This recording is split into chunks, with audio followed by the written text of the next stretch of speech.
Welcome to My Naturally Sweetened Life. Let's make gluten-free, naturally sweetened oat bars. First is natural peanut butter. You need 15 ounces of peanut butter that has no added processed sugar. The ingredients should say peanuts and salt. Next, add in 1 cup of honey. I am using raw honey for this recipe. Add in a couple teaspoons of homemade vanilla extract. If you would like to learn how to make your own, I'll leave a link below. For the dry ingredients, add traditional oats. Please make sure that your oats are certified gluten-free. Along with the oats, we have crispy rice cereal.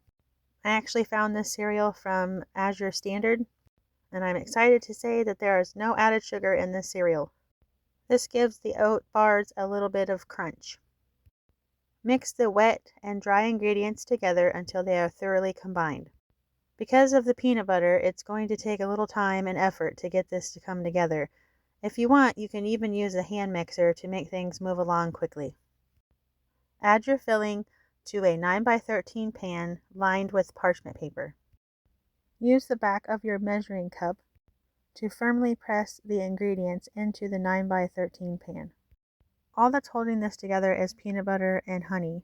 So you really want to make sure that you're pressing firmly to make sure that you're compacting the ingredients together so that the oat bars will stick together.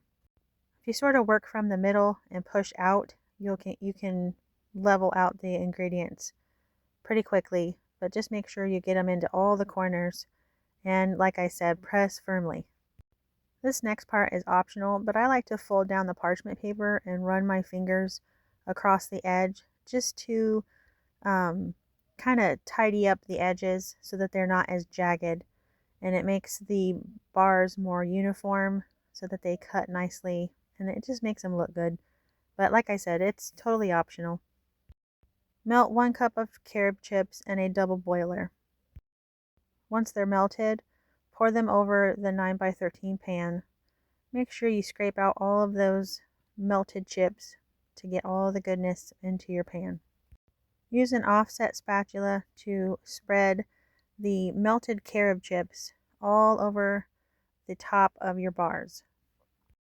Now all we do is pop these into the freezer for about an hour to an hour and a half.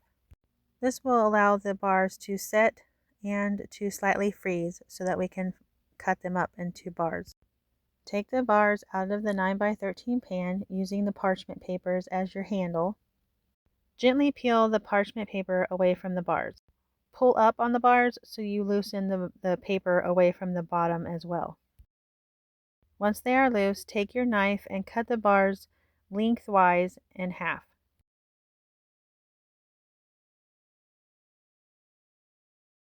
Alright, so you're going to cut this piece in half, and then cut that piece in half, and then cut it in half again.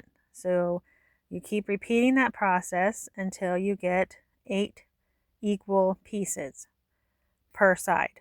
So once you turn it around and repeat that process, cut it in half, and then you cut that half in half again, and then those 2 pieces in half, so you get 4.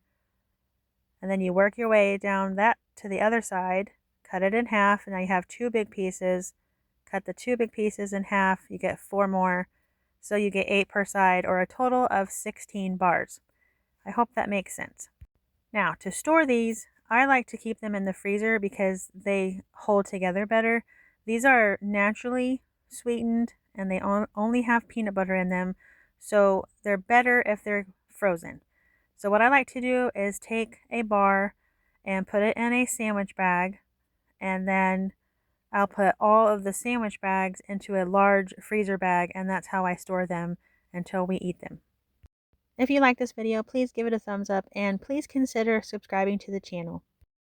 If you would like the full printable recipe, I will leave a link in the description below to mynaturallysweetenedlife.com. And as always, thanks for watching, and I'll talk to you later.